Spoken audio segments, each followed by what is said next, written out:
चेतना संकृत देवादिदेव 1000 राशि चंद्र प्रभु भगवान की सुलझाते शांतिनाथ भगवान की चिंतामणि श्री पार्श्वनाथ भगवान की सरल भाव से समझाते हैं 24 तीर्थंकर भगवंतों की संत शिरोमणि 108 आचार्य गुरुवर श्री विद्यासागर जी महाराज की यही अंदाज महाराज की यही अंदाज निखिल के मन भाया जी मन भाया जब आचार्य भगवंत ने अपने पावर कंपनियों से जय हो प्रमाण सागर मुनि राया हुई धन्य धरा जो ये रतन पाया ये रतन आचार्य भगवंत की तपस्थली आचार्य विद्यासागर तपोवन वैशाली नगर अजमेर से शंका समाधान के इस सत्र को पारस और जनवाणी चैनल के माध्यम से लाइव देख रहे सभी दर्शकों का और यहां पर उपस्थित समस्त श्रद्धालुओं का धर्म प्रभावना समिति अजमेर तथा सकल दिगंबर जैन समाज अजमेर हार्दिक हार्दिक स्वागत एवं अभिनंदन करती है। शंका समाधान के इस सत्र से हम आपके लिए जोड़ें उसके पूर्व गुणायतन परिवार से जुड़ने वाले उदारमना दानदातारों के नाम की घोषणा हम आपके बीच करने के लिए जा रहे हैं। अपेक्षा होगी जोरदार करतल ध्वनि से सभी दानदाताओं के दान की अनुमोदना और प्रशंसा करने के लिए आप तैयार रहें। आज गुणायतन परिवार में ऑनलाइन जुड़ रहे हैं निर्माण निधि के रूप में नेहा आरती जैन जबलपुर मध्य प्रदेश से, नित्यानंद जैन मेरठ उत्तर प्रदेश से। गुणायतन परिवार में निर्माण सारथी के रूप में जुड़ रहे हैं आज श्री विवेक विजय सेठी इंदौर मध्य प्रदेश से।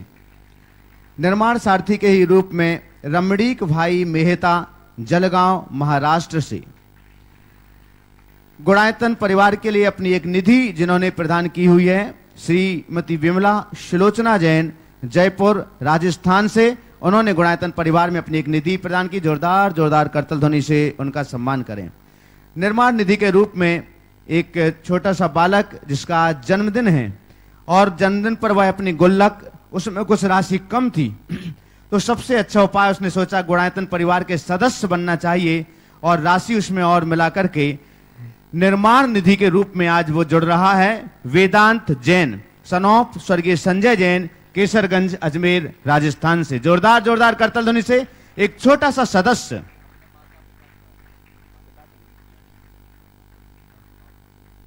इनकी मम्मी जहां हो ताऊ बड़े भाई वो भी आ जाएं साथ में। और बहुत सही की चूंकि इस बेटे के पिताजी नहीं हैं और यही इनके पालनहार और सब कुछ हैं और अभी से इस प्रकार के संस्कार इनको दे रहे हैं कि वो गुणायतन को अपनी गुल्लक जो कम राशि थी इन्होंने उसको पूरे करके उन्होंने कहा बेटे का जन्मदिन है और हमेशा स्मरण में रहना चाहिए, इसलिए निर्माण निधि के रूप में वह गुणायतन के रूप में आज जुड़ रहा है। जोरदार जोरदार करतल ध्वनि से उसका सम्मान करें।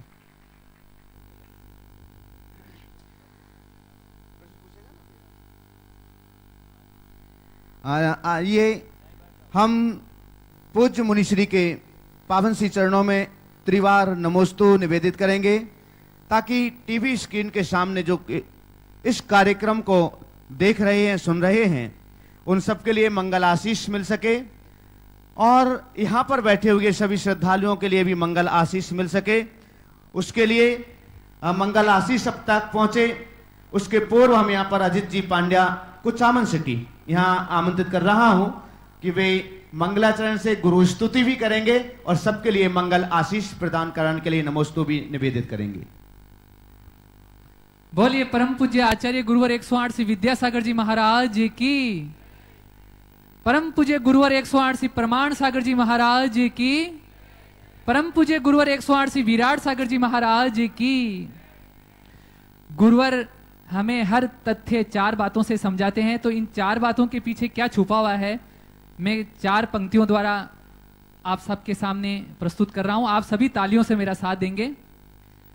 गुरु की चार बातें चार अनुयोगों का है आधार। गुरु की चार बातें चार अनुयोगों का है आधार। गुरु की चार शिक्षा चार वेदों का है रस और सार। गुरु की चार शिक्षा चार वेदों का है रस और सार। गुरु के चार सूत्रों में है चारों धर्म के विचार। गुरु के चार सूत्रों में है चारों धर्म के विचार। कि चारों ही दिशाओं में गुरु की हो रही जयकार। कि चारों ही दिशाओं में गुरु की हो रही जयकार। गुरु की चार बातें हमारे चारों कषायों को नाश करने वाली है, हमें चारों गतियों से छुटकारा दिलाने वाली है। ऐसे परम पावन गुरुवर हमारे सामने यहाँ पे विराजमान है और हम मन वचन काय से 3 बार गुरुवर के चरणों में नमोस्तु करेंगे सभी। गुरुदेव तुमको नमोस्तु नमोस्तु। गुरुदेव तुमको नमोस्तु नमोस्तु। गुरुदेव तुमको नमोस्तु नमोस्तु।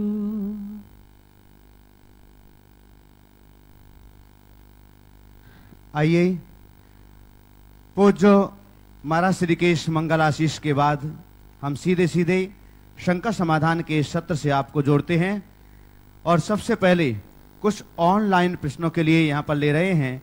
उसके बाद हम आप सबको यहाँ पर आमंत्रित करेंगे।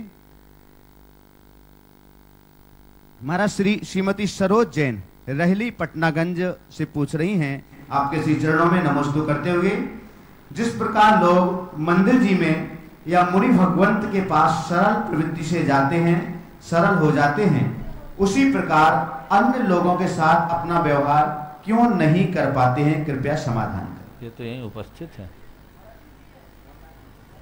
अच्छा, मंदिर जी में सरल व्यवहार करते हैं, अन्य लोगों के समक्ष वैसे सरल क्यों नहीं रह पाते? बहुत अच्छा सवाल किया है। मैं इसका रहस्य केवल इतना ही समझता हूँ कि मंदिर जी में हमें मूर्ति नहीं भगवान दिखती है, अब भगवान के समक्ष हम अपने आप को सरल बना लेते हैं। जिस दिन हम हर इंसान के भीतर बैठे भगवान को देखने लगेंगे, हमारी प्रवृत्ति में स्वतः सहजता और सरलता आ जाएगी। तो ये अध्यात्म के ज्ञान के बल पर हम अपने जीवन में ये परिवर्तन ला सकते हैं। सच्चे अर्थों में आत्मनिष्ठ अध्यात्मनिष्ठ व्यक्ति की प्रवृत्ति ऐसी ही सहज और सरल होती। नितिन जैन कटनी से पूछ रहे हैं, महाराज श्री नमोस्तु। महाराज श्री, अंतिम तीर्थेश महावीर भगवान ने जियो और जीनोदयो का पाठ पढ़ाया, मर्यादा पुरुषोत्तम राम ने मुझे मर्यादा सिखलाई, कृष्ण ने हमें कर्म का पाठ पढ़ाया। हम इनके मार्ग पर चल करके इन्होंने जो शिक्षा मुझे प्रदान की है, उस शिक्षा को अपने जीवन में नहीं उतार पाने के पीछे क्या कारण समझ सकते हैं? मैत्री शरण गुप्त की 4 पंक्तियों से इसका उत्तर देना चाहूँगा। जब देखिए विपरीत पथी हाय हमने ले लिया, श्री राम के होते हुए आदर्श रावण को किया। जब देखिए विपरीत पथ ही हाय हमने ले लिया, श्री राम के होते हुए आदर्श रावण को किया। हम हैं दुर्योधन के अनुज, तजकर युधिष्ठिर को अहो, सोचे भला तो फिर हमारा पतन दिन दिन क्यों न हो। सोचे भला तो फिर हमारा पतन दिन दिन क्यों ना हो। वस्तुतः संसार में जितने भी लोग हैं वे सब दुर्योधनी वृत्ति के लोग हैं, दुर्योधन वृत्ति से जीवन जी रहे हैं। दुर्योधन का एक ही स्वभाव था, वो कहता था जानामि धर्मम नच में प्रवृत्ति, जानामि अधर्मम नच में निर्वृत्ति। मैं धर्म को जानता हूँ पर उसमें प्रवृत्त नहीं होता, और अधर्म के फल को भी जानता हूँ पर उससे निर्वृत्त नहीं होता। ये दुर्योधनी वृत्ति जब तक नहीं बदलेगी तब तक जीवन में ठोस बदलाव घटित नहीं हो सकता। हम महाराज श्री श्रीमती मीनू देशी जैन टीकमगढ़ से पूछ रहे हैं, किसी की कसम खाकर कोई त्याग करना कितना सही है, तथा कसम भी तोड़ देना और नियम भी तोड़ देना ये कितना आहतकारी हो सकता है। देखिए, मेरी राय में कसम वही खाता है जो झूठा होता है। जो सच्चा होता है उसे कसम खाने की जरूरत नहीं होती। इसलिए कसम खाने की क्या जरूरत। हम सही हैं, बस हमने संकल्प लिया है और हमें संकल्प को निभाना है। संकल्प लेने के बाद जीवन पर्यंत उसे निभाना चाहिए, संकल्प तोड़ना नहीं चाहिए। और यदि कदाचित संकल्प टूट जाए तो उसका प्रायश्चित लेकर उसे फिर से अपने जीवन में लागू करना चाहिए। संतोष कुमार सत्यजीत रहली पटनागंज से महाराज श्री पूछ रहे हैं, जैन आगम में काल की गणना प्रथम काल से छठे काल तक की गई है, तो सतयुग, द्वापर, त्रेता और कलयुग, इनको हम जैनागम के माध्यम से किस प्रकार से तालमेल बिठा सकते हैं? देखिए, हर परंपरा की अपनी अपनी व्यवस्थाएं हैं। जैनागम में 6 काल का वर्णन है और दूसरी परंपरा में सतयुग, द्वापर युग, त्रेता युग, द्वापर युग और कलयुग की बात है। तो ये अलग अलग है, हम एक दूसरे में इसको मिलाने से कोई लाभ नहीं है। जहाँ जो परंपरा है वो उस परंपरा को रहने दीजिए। इसे हम ये कह सकते हैं कि सतयुग, द्वापर, त्रेता युग और द्वापर युग, इन तीनों में काल में जो व्यवस्थाएं हैं ये हमारे हिसाब से, जैन आगम के हिसाब से अगर देखें भी तो ये सब कर्म भूमि के काल हैं, जो दुखमा सुखमा नामक चतुर्थ काल के ही अंतर्गत आते हैं और कलयुग में पंचम काल के लक्षण दिखाई पड़ते हैं। श्रीमती कल्पना डॉक्टर रविंद्र कुमार जैन लेदौरा से पूछ रहे हैं महाराज से, और भी अनेक लोगों के ये प्रश्न हैं। घर में बच्चे कहते हैं कि आप लोग तीर्थ क्षेत्र पर जाते हैं, गुरु भगवंतों के पास ही जाते हैं, हमारा भी मन होता है घूमने और फिरने का, तो आप मुझे कहीं पिकनिक या अन्य स्थानों पर क्यों नहीं ले जाते हैं? उस समय हम बच्चों को किस प्रकार से समझाएं? बिल्कुल ठीक है, बच्चों को, आप बच्चों का भी मन रखें। ऐसा नहीं है कि आप केवल तीर्थ यात्रा में जाएं तो बराबर हो जाता है। व्यक्ति को उसकी स्थिति देख करके उसे उपदेश देना चाहिए। एक बार ऐसा हुआ, एक बच्चे ने अपनी दादी के जन्मदिन में फुटबॉल गिफ्ट दी। छोटा सा बच्चा दादी के जन्मदिन में फुटबॉल गिफ्ट दिया। जब फुटबॉल गिफ्ट दी तो दादी चिल्लाई, बोले ये क्या गिफ्ट दे रहा है मेरे को, इस उम्र में तू 70 वर्ष की उम्र में फुटबॉल खिलाएगा, मेरे को फुटबॉल गिफ्ट दे रहे। तो बेटे ने बड़े कोमलता से कहा, दादी आपने मेरे बर्थडे में जब मुझे माला गिफ्ट की थी तो मैं आपको क्या गिफ्ट करूं। तो दादी ने अगर बच्चे को माला गिफ्ट की है तो बच्चा यदि फुटबॉल गिफ्ट करता है तो इसमें कोई आश्चर्य वाली बात नहीं। व्यक्ति को उसकी भावनाओं के अनुरूप हमें तालमेल बनाकर चलना चाहिए। तो मैं तो आप सबसे कहता हूं कि बच्चे यदि बाहर घूमने के लिए जाने का कहते हैं तो उनको मन रखिए, आप ले जाइए, पर बच्चों से कहिए कि ठीक, एक बार हम तुम्हारे कहने से बाहर गए हैं तो एक बार हमारे कहने से तुम तीर्थ यात्रा पर चलो, हिसाब बराबर।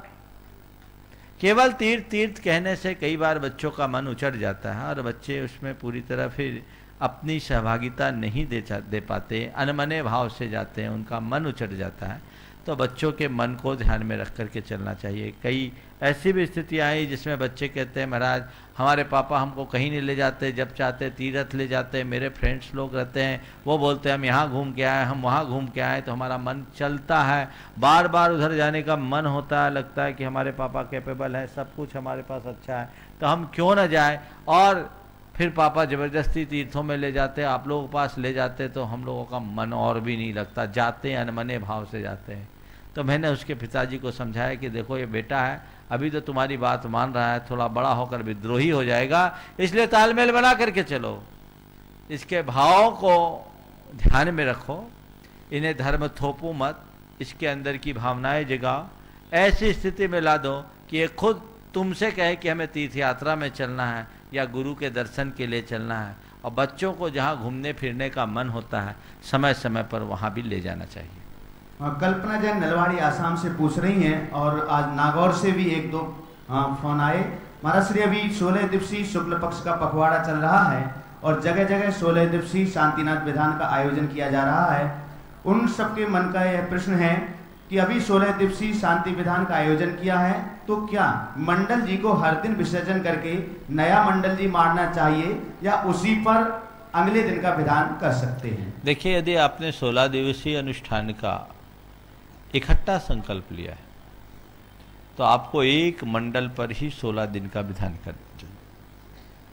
संकल्प पूर्वक मंडल की स्थापना करें और 16 दिवस पूर्ण होने के बाद आप उसका विसर्जन करें। पर यदि आपने ये तय किया है कि मुझे 16 दिन विधान करना है और हम कहीं भी कर सकते हैं, यदि मुझे कहीं इस बीच जाना आना पड़ गया तो फिर आप प्रतिदिन का आप मंडल स्थापित करें, प्रतिदिन विसर्जित करें। दोनों प्रकार की व्यवस्थाएं हैं। उत्तम तो यही है कि एक ही जगह पर आप बंद करके 16 दिन का अनुष्ठान पूर्वक 16 दिन के अनुष्ठान पूर्वक संकल्प सहित आप विधान करें। आगे तैयार रहेंगे मृदुल जैन गुणायतन के ट्रस्टी हैं दिल्ली, उम्मेद मल्ली 5वां, श्रीमती रचना जैन दिल्ली और प्रज्ञा जैन सोनी अमरपाटन भीलवाड़ा। महाराज श्री अभिषेक जैन वासी नबी मुंबई से पूछ रहे हैं, महाराज श्री के चरणों में बारंबार नमोस्तु।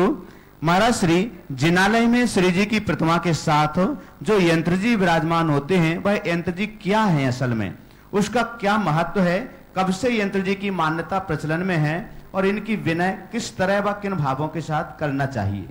देखिए, यंत्र अति प्राचीन काल से हमारे यहाँ चले आ रहे हैं। यंत्र है क्या? एक सूक्ष्म रेखा चित्र, गुप्त रेखा चित्र बनाकर उसमें दिव्य शक्तियों का आरोहण करना। उनमें विभिन्न प्रकार के मंत्र होते हैं और उसी अनुरूप उसका पूरा का पूरा एक चित्र होता है जो गोलाकार भी होता है और वर्गाकार भी होता है। उसके माध्यम से कुछ शक्तियों को उसे स्थापित किया जाता है और उस यंत्रों की साक्षी में साधना की जाती है। उससे पॉजिटिव एनर्जी का फ्लो बढ़ता है।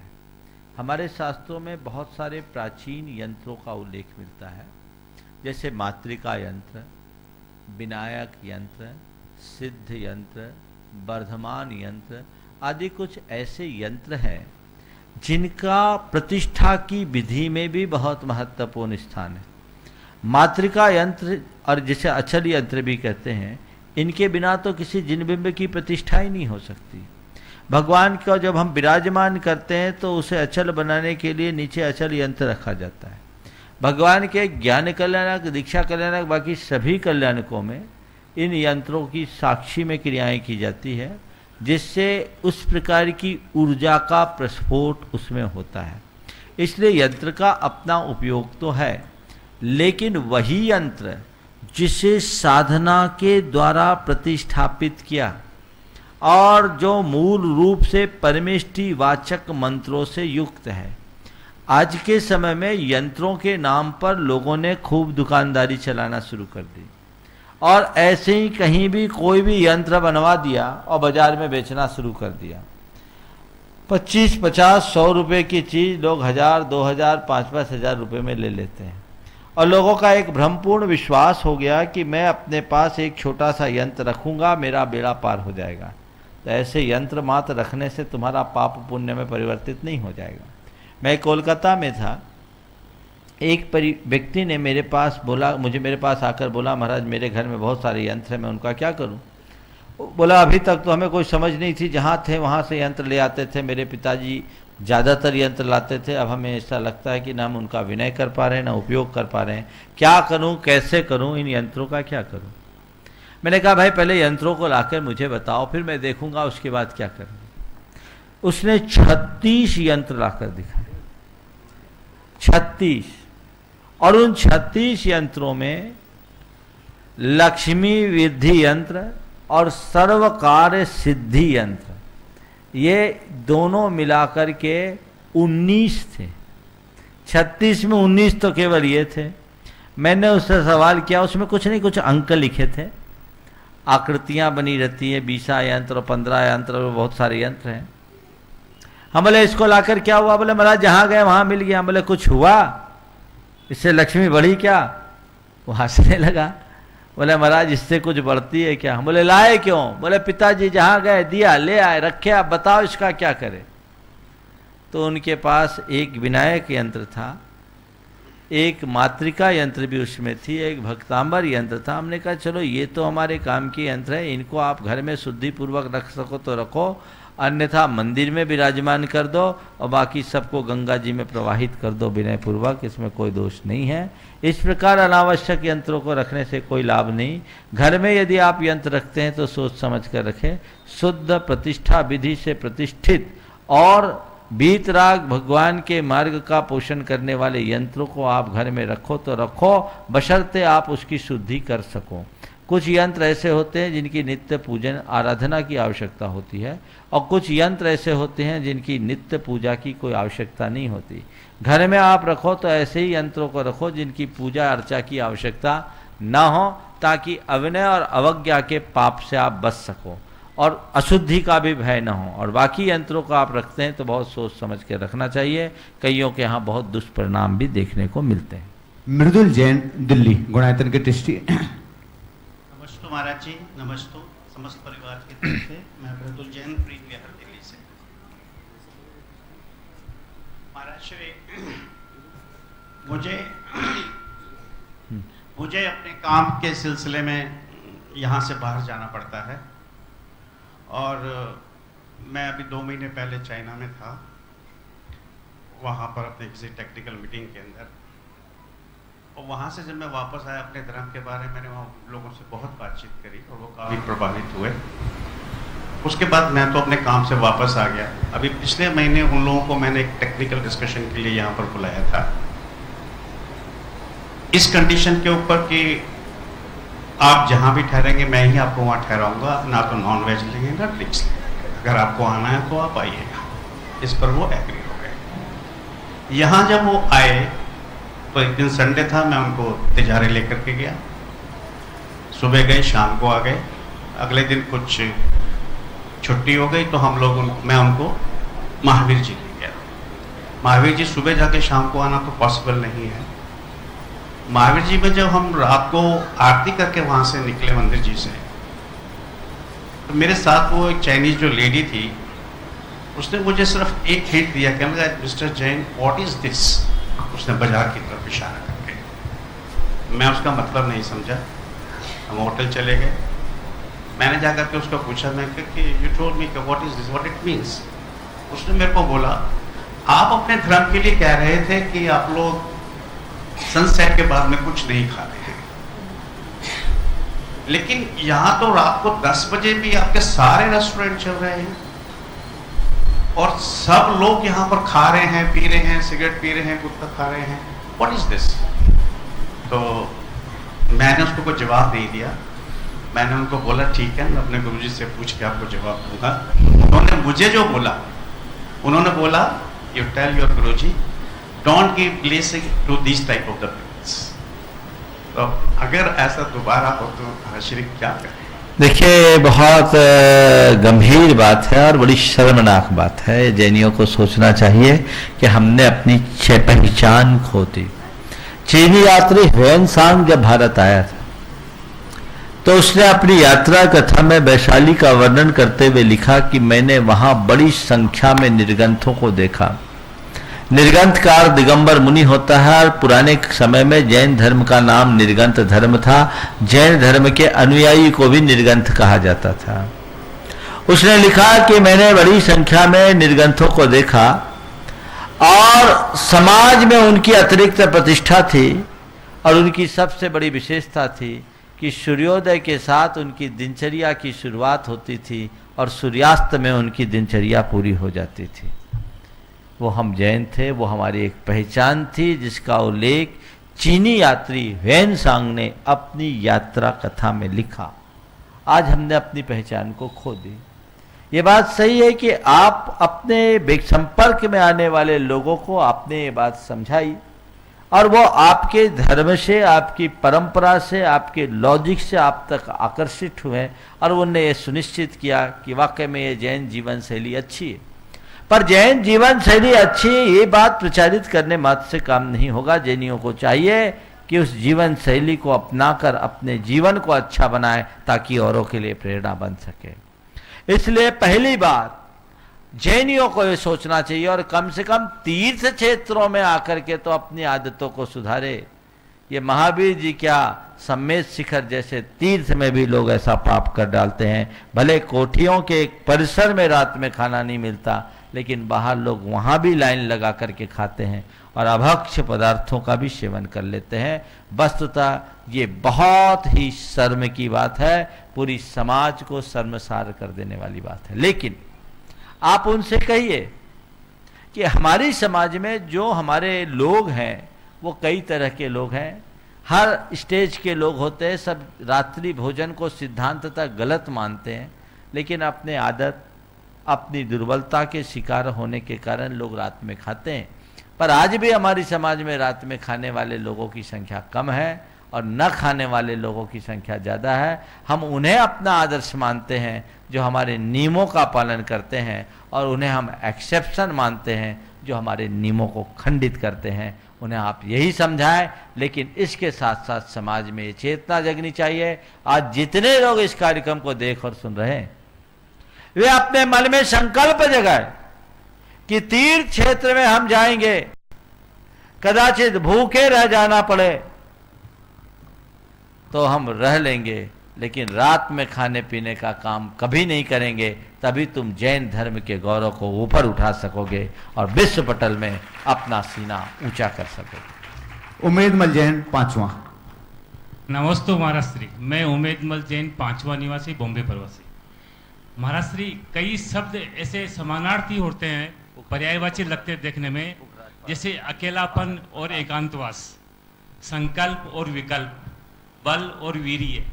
इनमें क्या फर्क है, जरा समझे। अकेलापन और एकांतवास में बहुत अंतर है। अकेलापन ऐसा है जब हम अपने आप को खाली महसूस करें, हमारे पास कोई नहीं है, अपेक्षा है पर कोई नहीं है। ये एक प्रकार की हताशा में भी होता है। बेटी की शादी के बाद आपने विदाई की, अकेलापन महसूस कर रहे हैं, मेरा कोई नहीं है, ये अकेलापन। ट्रेन में आपका बेटा पहली बार गया, आप टिकट पर कटाकर उसे ट्रेन में बैठा कर आए, आपका मन उदास है। क्यों? बेटा पहली बार गया है, अकेला गया है। किसके साथ जा रहे हो? अकेला जा रहे हो। पूरी ट्रेन भरी है पर मेरा कोई नहीं, अकेला हूं। ये अकेलापन है। अकेलापन कई तरीके से अनुभव में आता है। अकेलापन का जो वास्तविक अनुभव है, सबके बीच रहते हुए भी अपने आप को सबसे अलग मानना, एकदम अकेला मानना। मैं सबके बीच हूँ, सब मेरे साथ हैं, पर मैं कोई किसी का नहीं और कोई मेरा नहीं, मैं बस अकेला हूँ। मेरी आत्मा अकेली है, ये शरीर भी मेरा नहीं है। यह एकत्व की आध्यात्मिक अनुभूति। आपने एकांतवास की बात कही। एकांतवास का मतलब होता है किसी निर्जन स्थल पर जाकर के बैठ जाना। निर्जन में बैठने का नाम एकांतवास है, निर्जन में रहने का नाम एकत्व का अनुभव नहीं। निर्जन में रहने वाला भी अपने भीतर भीड़ पैदा कर सकता है, और भीड़ में रहने वाला व्यक्ति भी अपने आप को अकेला अनुभव कर सकता है। अध्यात्म कहता है भीड़ में भी अकेले रहने की कोशिश करो, मन की भीड़ को निकालो। संकल्प और विकल्प, पर वस्तु में यह मैं हूं, इस बुद्धि का नाम संकल्प है, और ये मेरे हैं, इसका नाम विकल्प है। तीसरा क्या पूछा आपने? बल और वीर्य। बल और वीर। जो हमारा शरीर जन होता है, शरीर जन शक्ति को बल कहते हैं, और मनोबल को वीर कहते हैं, या आत्मबल को वीर कहते हैं। नमस्ते। आगे तैयार रहेंगे रचना जैन दिल्ली, प्रज्ञा जैन सोनी अमरपाटन भीलवाड़ा। हमारे गुरु चरण सानिध्य में आज यहाँ उपस्थित हैं श्री वीरेंद्र जैन, श्रीमती ऋतु जैन मालथौन सागर से, और गुरु चरणों के अनंत भक्त श्री ऋषभ जैन, ममता जैन सागर से। गुणायतन के ट्रस्टी भी हैं आप। नमस्ते गुरुदेव, नमस्ते गुरुदेव, नमस्ते। मैं रचना जैन दिल्ली से। गुरुदेव, कभी कभी हमारे ऐसी सिचुएशंस या प्रॉब्लम्स आती हैं जिनका निर्णय हमें तुरंत लेना होता है, पर हम कर नहीं पाते और किसी और से शेयर भी नहीं कर सकते, तो और मन अशांत हो जाता है। फिर तो हम कैसे अपने आप में इतनी शक्ति लाएं कि निर्णय ले लें और शांत भी हो जाएं? बहुत अच्छा सवाल किया आपने। देखिए, निर्णय लेने की एक बहुत बड़ी शक्ति होती है, बहुत बड़ी प्रतिभा होती है। कुछ लोग ऐसे होते हैं जो त्वरित निर्णय लेते हैं और त्वरित निर्णय ही नहीं लेते, उनके निर्णय बड़े अच्छे होते हैं। पर कुछ लोग ऐसे होते हैं जिन्हें निर्णय लेने में बड़ी कठिनाई होती है, बहुत देर से निर्णय ले पाते हैं, और जिन्हें अपने निर्णयों के प्रति बहुत शंका होती है। ऐसे लोगों के सामने उस घड़ी बहुत दुविधा की स्थिति आ जाती है जब निर्णय लेने के लिए हमारे पास समय नहीं हो और हम निर्णय लेने की स्थिति में ना हो। तो क्या करें? मैं आपको उसका एक सॉल्यूशन देता हूं। ऐसी घड़ी में जब खुद से निर्णय न लो, अपनी आंखें बंद करो, गुरु को स्मरण करो, भगवान का नाम लो, 9 बार नमोकार मंत्र पढ़ो और जो मन में आ जाए वो निर्णय ले लो, काम हो जाएगा। फिर सोचो मत, और 2 बातें साथ में जोड़ो, जो होगा सही होगा और जो होना होगा वही होगा। इसके बाद यहीं मत रुकिए, ऐसे निर्णयों की आप समीक्षा कीजिए। 10 प्रसंग आए तो 10 निर्णयों की आप समीक्षा कीजिए कि जब जब मैंने ऐसा किया बाद में परिणाम क्या है। आप पाएंगे कि उन 10 निर्णयों में 10 में 10 सही हैं, 8 सही हैं, 7 सही हैं, 6 सही हैं। तो आप समझो अगर 5 भी सही हैं तो समझना कि मेरा 50% निर्णय सही होता है, इसलिए मैं निर्णय लेने की काबिलियत अपने भीतर विकसित कर रही हूं। इससे मैं और बढ़ाऊंगी तो मेरे 100% निर्णय सही होंगे और आपका कॉन्फिडेंस स्ट्रांग बढ़ेगा, विल पावर स्ट्रांग होगा, स्वयं के प्रति सकारात्मक बनोगे और सारी समस्याओं से मुक्ति पाओगे। प्रज्ञा जैन सोनी, अमरपाटन, भीलवाड़ा। नमोस्तु महाराज जी। मेरी शंका है महाराज जी कि जैसे पहले ऐसे क्या मतलब सबके पुण्य इतने तेज होते थे कि एक छोटे से नियम से लोग मोक्ष चले आते, लेकिन आज बहुत बड़े नियम लेने के बाद भी मोक्ष तो क्या मतलब पुण्य इतने क्षीण हो गए हैं कि बड़े बड़े नियम भी छोटे पड़ जाते हैं। ऐसा है, पुण्य और पाप से मोक्ष नहीं मिलता, निष्ठा और भावना से मुक्ति मिलती है। पहले लोग छोटे नियम नहीं लेते थे, पहले नियम जो भी लेते थे बड़ी निष्ठा से लेते थे और अपने द्वारा लिए गए छोटे से नियम को भी बड़ी दृढ़ता से निभाते थे। और आजकल के लोग हैं, बड़े बड़े नियम तो ले लेते हैं लेकिन अवसर के अनुसार उसमें परिवर्तन कर लेते हैं। एक बार एक आदमी एक पंगत में गया, वहाँ आलू की सब्जी बनी थी और कोई दूसरी सब्जी थी नहीं। सामने वाला थोड़ा संकोच में आया कि भाई आप मेरे मेहमान आए हुए हो, घर में हो, मेरे पास और कोई व्यवस्था नहीं है, अब आपको क्या खिलाऊं? तो उसने एक सॉल्यूशन दिया, बोला भाई देखो मेरा आलू का त्याग है, झोल का त्याग नहीं है, तुम झोल झोल दे देना।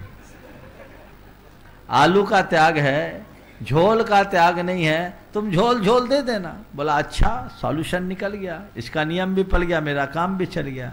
अब जब उसको झोल परसने लगा तो आलू लुढ़क न जाए इसलिए आलू को रोक रहा था कि आलू इसकी थाली में जाएंगे, इसका नियम टूटेगा। तो आलू को रोकते हुए जब झोल परस रहा था उसने कहा हद कर दी भाई, जो अपने आप आ रहा उसको क्यों रोकते हो, आन दो। तो ऐसे लोगों के नियमों का क्या हाल होगा? इसलिए मैं आपसे कहता हूं, नियम बड़े नहीं होते, नियम से जुड़ी निष्ठा बड़ी होती है। निष्ठा पूर्वक लिया गया छोटा सा नियम भी महान फल देता है और निष्ठा के अभाव में लिए गए बड़े बड़े नियम भी अर्थहीन होते हैं। एक दिन एक व्यक्ति ने कहा महाराज मेरा रात्रि भोजन का त्याग है, पर एक रोज जोर से भूख लगी तो हमने खा लिया। तो बिना भूख के कब खाते थे? परीक्षा तो तभी है जब प्रतिकूल स्थिति में आप अपने नियमों का निर्वाह करें। अब श्री वीरेंद्र जैन, श्रीमती रितु जैन, मालथौन, सागर।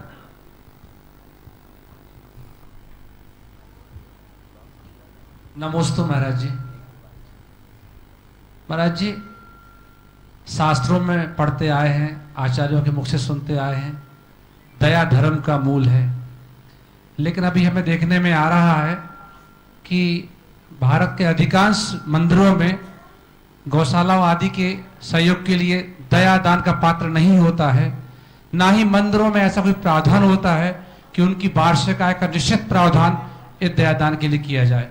तो महाराज जी ये उचित क्या है, नहीं करते सही है या करना चाहिए?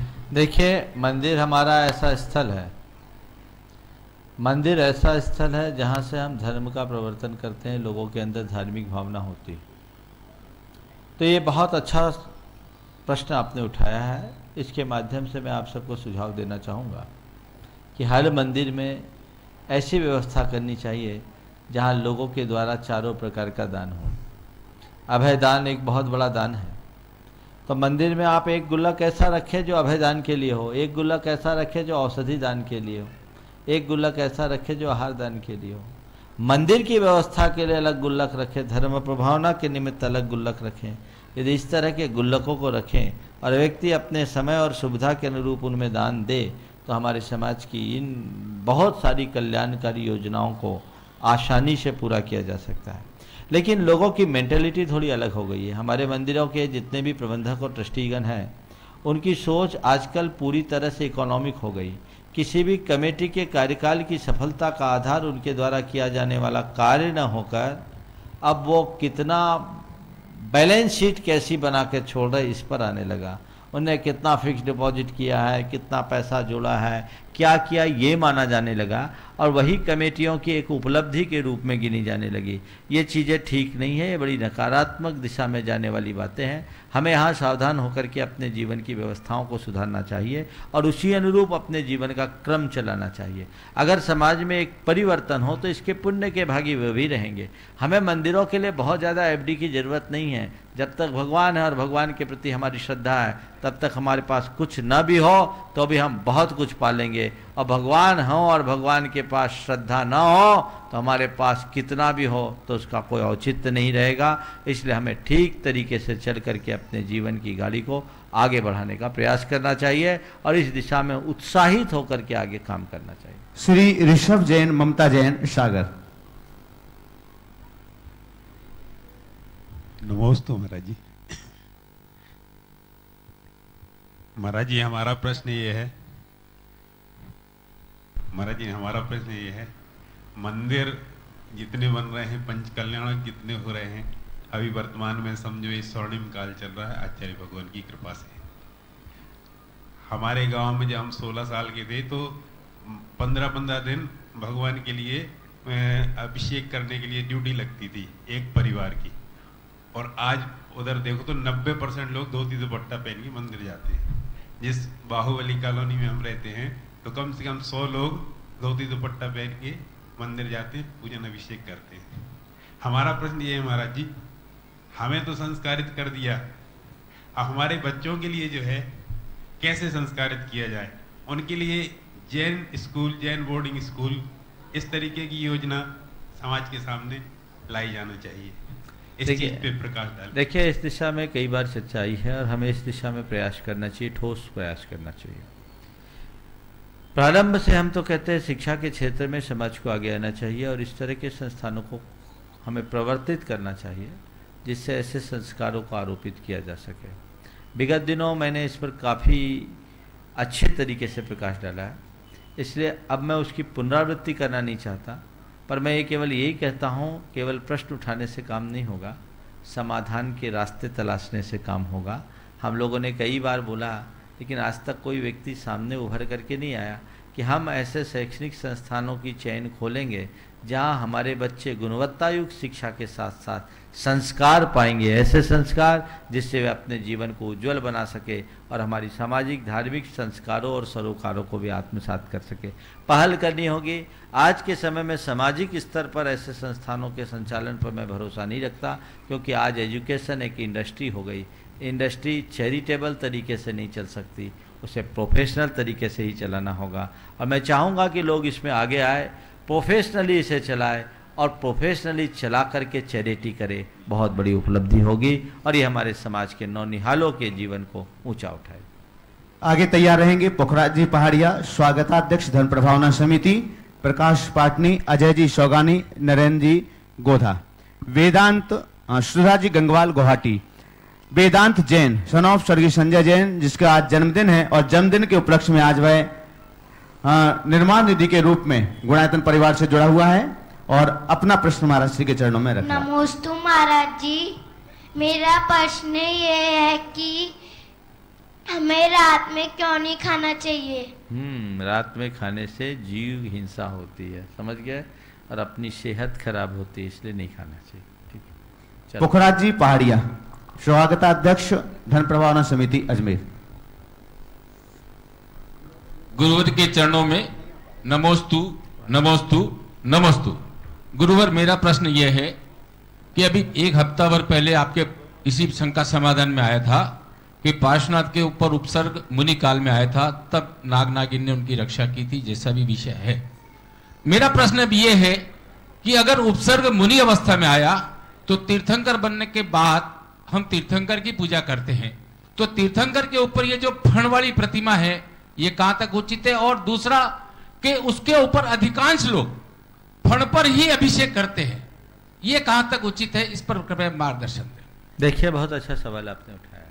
यद्यपि इस तरह के सवाल समय समय पर आते रहते हैं, पर ये ऐसा सवाल है कि हर महीने आए तो भी ठीक है, क्योंकि इसको लेकर बहुत सारी भ्रांतियाँ हैं। पारसनाथ भगवान से संबंधित बात आपने जब उठाई है तो कुछ बातों पर मैं प्रकाश डालना चाहूँगा। पार्श्वनाथ भगवान पर उपसर्ग मुनि अवस्था में आया था, और मुनि अवस्था में जब उन पर उपसर्ग आया तो सबसे पहली बात तो ये ध्यान में रखने की है कि पार्श्वनाथ भगवान को न तो धर्मेंद्र ने उठाया न उनकी देवी ने उठाया, जैसे आप लोग पद्मावती के नाम से कहते। यद्यपि हमारे मूल आगमों में धर्मेंद्र का उल्लेख तो आता है, उसकी देवी का पद्मावती के रूप में कहीं उल्लेख देखने को नहीं मिलता। उत्तरवर्ती कतिपय ग्रंथों में दिखता है, क्योंकि जिस पद्मावती की बात की जाती है वो भगवान पार्श्वनाथ की यक्षिणी है, और यक्ष व्यंतर देवों का है, और धरण यक्ष की देवी पद्मावती है। जबकि धर्मेंद्र जो भगवान पार्श्वनाथ के उपसर्ग निवारण की भूमिका में आया था, वो नाग कुमार जाति का भवनवासी देव था। उसकी देवी का उल्लेख न तो उत्तर पुराण में मिलता है, न राजवार्तिक में मिलता। अन्य देवियों का नाम है, पर पद्मावती नाम की कोई देवी उसमें दिखती नहीं। खैर, जो है मुद्दा विवाद का नहीं है, लेकिन उसमें ऐसा आता है कि जब भगवान पर उपसर्ग हुआ तो देव धर्मेंद्र अपनी देवी के साथ आया, भगवान को प्रणाम किया, और भगवान को प्रणाम करने के बाद धर्मेंद्र ने अपने फनामंडल को भगवान के शीश पर फैला दिया, और उसकी देवी ने अपने देव के फनामंडल के ऊपर एक वज्रमयी छत्र तान दिया। भगवान पार्श्वनाथ की प्रतिमा आप अगर कभी एलोरा में गए हों तो 1500 वर्ष प्राचीन प्रतिमाएं हैं। उन 6वीं शताब्दी की प्रतिमा है जिसमें पार्श्वनाथ भगवान खड़गासन मुद्रा में है। कमठ का जीव संबर देव उन पर उपसर्ग कर रहा है, ओले पानी पत्थर सब गिरा रहा है। एक बात और ध्यान रखने की कि तीर्थंकरों पर कितना भी उपसर्ग करे कोई उनका अंग भंग नहीं कर सकता। मुनि अवस्था में भी उनका पुण्य का प्रताप होता है।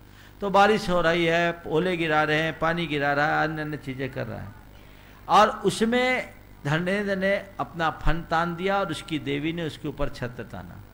अगर पार्श्वनाथ भगवान को धर्मेंद्र या उसकी देवी पद्मावती ने उठाया होता तो ये तो और एक उपसर्ग हो जाता। नहीं, उनने ऐसा नहीं किया, इसलिए इस बात को ध्यान में रखना। ये जो मूर्तियों का अंकन है ये 15वीं-16वीं शताब्दी के बाद का अंकन है।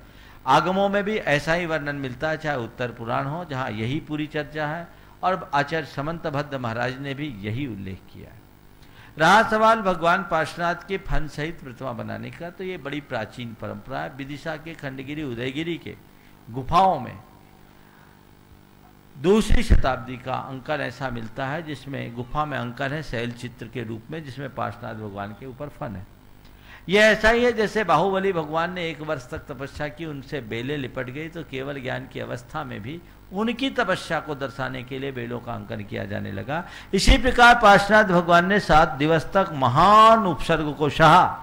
उनके उस उपसर्ग जयी अवस्था का हमने नैगम से मुनि अवस्था को भी अरहंत अवस्था में स्थापित करके कर दिया। तो इसमें आगम से कोई दोष नहीं, लेकिन ये विवेक रखना चाहिए, हम भगवान का अभिषेक करें, फनों का नहीं। नमस्कार। गंगवाल गुवाहाटी।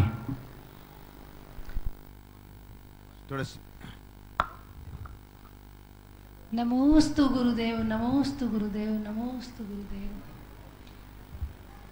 महाराज जी, ये पूजा की पंक्तियों में स्वस्ति तिलोक गुरुवे जिन पुंगवाय, स्वस्ति स्वभाव मही महोदय सुस्थिताय, इन पंक्तियों में भगवान का मंगल होवे, भगवान का क्षेम होवे, ऐसा जिनवाणी में लिखा है। महाराज जी कृपया आप अपने शब्दों में समझाएं। देखिए, भगवान का मंगल हो, भगवान का क्षेम हो, भगवान की जय बोलते हैं। आप ये बोलो ना, हम भगवान की जय बोलते हैं, इसका मतलब भगवान को आशीर्वाद देते क्या? भगवान की जय हो। तो इन सब में हमें शब्दार्थ नहीं, भावार्थ होना चाहिए। जैसे भगवान की जय हो, इसका मतलब भगवान जयशील हो। इसका तात्पर्य कुल यह है कि दिग दिगंत तक हम जहां कहीं भी जाएं, हर तरफ भगवान की जय जयकार हो, भगवान की जय जयकार हो, भगवान की जय जयकार हो। ये भगवान की महिमा को बढ़ाने के लिए हमारी तरफ से प्रकट एक शुभ भावना है। इसी तरह स्वस्ति शब्द का प्रयोग है।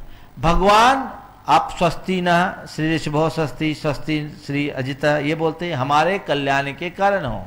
यहाँ पर भी स्वस्ति त्रिकाल, स्वस्ति क्या बोलते हैं आप?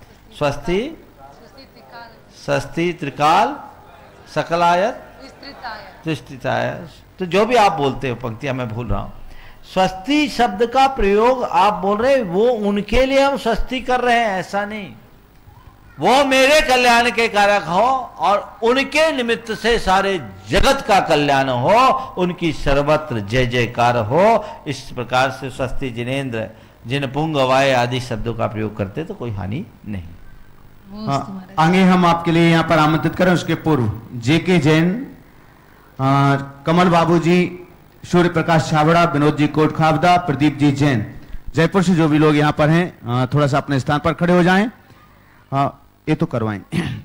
आज की बहुत ही पावन पुनीत तिथि है बंधुओं। नेमिनाथ भगवान के आज जन्म और तप दो कल्याणक हैं और आज की इस तिथि पर वे एक पोस्टर का विमोचन यहाँ पर करने के लिए तैयार हैं। जिन लोगों के नाम लिए हैं वो पोस्टर विमोचन के लिए आगे आ जाएं और उसको विमोचित करवाएंगे मनीष चौधरी, मनोज ठोलिया, नरेंद्र छाबड़ा, संजना ठोलिया, रंजना चौधरी। विद्यासागर संघ द्वारा समय समय पर पद यात्रा संचालित की जाती है और इस बार सिद्ध क्षेत्र पावन भूमि गिरनार जी के लिए जयपुर से पदयात्रा प्रारंभ होने जा रही है, जो 31 अक्टूबर से 2016 14 दिसंबर के बीच जयपुर से 1008 किलोमीटर लंबी पदवंदना और उसका पोस्टर का विमोचन यहां पर किया जा रहा है। बंधु, हम आपके लिए बतला दें, श्री विद्यासागर यात्रा संघ जयपुर द्वारा वर्ष 2009 में कुंडलपुर बड़े बाबा से अमरकंटक परम पूज्य, करतल ध्वनि भी आप करते रह सकते हैं बीच बीच में, आचार्य श्री विद्यासागर जी महाराज सत्संग को राजस्थान प्रवेश के लिए श्रीफल अर्पण करने के लिए 350 किलोमीटर लंबी पहली पदवंदना इन्होंने प्रारंभ की थी। वर्ष 2012 में तीर्थराज सम्मेद शिखर से अयोध्या की 1400 किलोमीटर लंबी पदवंदना की और 2014 में मंदा सम्मेद शिखर से पावापुरी तक 450 किलोमीटर की पदवंदना की। यह चौथी पदवंदना है और इस कड़ी में 31 अक्टूबर 2016 से 14 दिसंबर 2016 तक जयपुर से गिरनार तक 1000 किलोमीटर की लंबी पदवंदना ये लोग करेंगे। जोरदार जोरदार करतल ध्वनि सुनकर सम्मान करें और उनकी ओर से प्रश्न के लिए हम जेके जैन जयपुर। दो मिनट कमल बाबू प्रकाश डालेंगे। इस संबंध में हम पहले जयपुर में अनेक साधु भगवंतों की सभाओं का कुशल संचालन जो करते हैं कमल बाबू जी, पहले हम उनके लिए ये दे रहे हैं माइक कि वो इस पदवंदना के संबंध में अपने विचार बहुत संक्षिप्त समय में, क्योंकि समय बहुत ही संक्षिप्त रह गया है, संक्षिप्त समय में अपने विचार रखेंगे। बोलो आचार्य विद्यासागर जी महाराज जी की, बोलो मुनि श्री प्रमाण सागर जी महाराज जी की, मुनि श्री विराट सागर जी महाराज जी की, उपस्थित सभी धर्मानुरागी महानुभावों, मैं अपनी बात केवल आज जो मुझे सिद्ध क्षेत्र गिरनार जी जयपुर राजस्थान से प्रथम बार जो पदवंदना दिनांक 31 अक्टूबर 2016 से 14 दिसंबर 2016 तक जो प्रस्तावित है, ये यात्रा आचार्य विद्यासागर जी महाराज के पावन आशीर्वाद से प्रारंभ होगी। इसके हमारे मुख्य सहयोग श्री मनीष जी चौधरी हैं और उनके सभी सदस्यगण सभी व्यवस्थाओं में इसके लिए आपके लिए तत्पर हैं। आपसे आग्रह है कि इस पदवंदना में आप ज़्यादा से ज़्यादा संख्या में भाग लेकर जहाँ गुरुचरण वंदन में अपने आप को अग्रसर माने, वहीं गिरनार जो हमारे जन जन की आस्थाओं का केंद्र है, वहाँ पहुंचकर आप भगवान नेमिनाथ के चरणों में अपना वंदन करें और इस बात का संकल्प भी लें कि जब तक हमारे पास तन मन धन और जो भी हमसे हो बन पड़ता है हम गिरनार की रक्षार्थ आगे रहेंगे। हमें हमेशा इस कार्य के लिए मुनि श्री प्रमाण सागर जी महाराज का आशीर्वाद भी लगातार मिलता रहा है और आगे भी मिलता रहेगा। मैं बहुत बहुत आपके चरणों में वंदन करता हूँ। देखिए, आचार्य विद्यासागर पदवंदना यात्रा समूह ने पहले भी कई बहुत यात्राएं की और ये अपने आप में एक बहुत अनुकरणीय कार्य है। तीर्थ यात्रा करना और पदयात्रा के साथ तीर्थ यात्रा करना बहुत अच्छी बात मानी जाती है। मुनियों के सानिध्य में तो फिर भी लोग पद यात्रा कर देते हैं, पर मुनियों के बिना इतनी लंबी यात्राएं करना एक बहुत बड़े साहस की बात है और इनकी ये यात्रा धर्म प्रभावना की एक अद्भुत यात्रा होगी। मेरा आशीर्वाद और मेरी पूरी शुभकामना है कि इनकी यात्रा पिछली यात्राओं की तरह एक यादगार यात्रा के रूप में बने और गिरनार के गौरव को जगाने के लिए समाज के लिए एक नया संदेश दे। मैं सभी युवा कार्यकर्ताओं को इसके लिए आशीर्वाद देता हूँ। आगे चलिए, जेके जैन जयपुर, और आगे तैयार रहेंगे श्रीमान संतोष जी जैन, श्रीमती सरोज जी जैन, दोनों में से कोई भी एक भी यहाँ पर तैयार रहेंगे। नमोस्तु महाराज जी, मेरे पूरे परिवार की तरफ से नमोस्तु। महाराज जी, मेरे परिवार में एक सदस्य और बड़ा है, उसकी तरफ से बहुत बहुत नमोस्तु। महाराज जी, अजमेर शहर इस समय पूरे भारतवर्ष में चर्चा में है, क्योंकि अजमेर में 2 सागर है, एक आना सागर, एक प्रमाण सागर। आना सागर इंद्र देवता के मेहरबानी के जल से संचित लबालब हिलोले मार रहा है और विद्यासागर जी से दीक्षित प्रमाण सागर जी महाराज रत्नत्रय निधि से लबालब चातुर्मास कर रहे हैं। महाराज जी, यदि आना सागर के पास जाता हूं तो डूबने से डर लगता है और आपके पास आता हूं तो डूबने का मन करता है, तो महाराज जी क्यों? मैं तो यही कहूंगा कि अब डूबने का मन करता है तो देर मत करो, डूब जाओ, कपड़े उतारने की भी जरूरत नहीं है, सब काम हो जाएगा, विलंब करने से कोई फायदा नहीं। नमस्ते महाराज जी। श्रीमान संतोष जी, श्रीमती सरोज जी जैन, रहली पटनागंज सागर। नमोस्तु महाराज, नमोस्तु नमोस्तु महाराज। मेरा एक प्रश्न है महाराज जी कि चतुर्थ काल में आदिनाथ स्वामी के समय में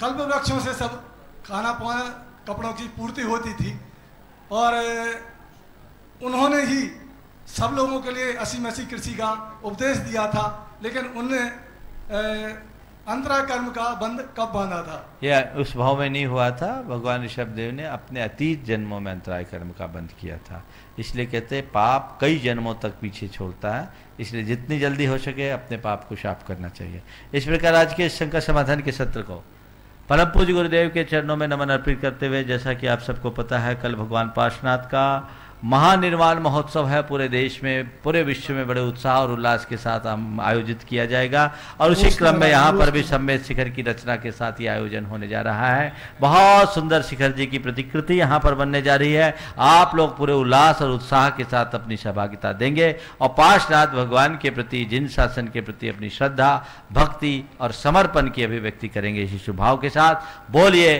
परम पूज्य आचार्य गुरुवर श्री विद्यासागर जी महाराज, पूज्य मुनि श्री प्रमाण सागर जी महाराज की, पूज्य मुनि श्री विराट सागर जी महाराज की। बंधु आरती के लिए तैयार, उसके पूर्व आपके लिए बतला दें, अजमेर शहर में जगह जगह से बसों की व्यवस्था है सभी बंधुओं को आने के लिए। प्रातः 6:30 बजे अभिषेक, शांति धारा, पूजन, 8 बजे से पूज्य मुनि श्री के मंगलमय दिव्य प्रवचन और प्रवचन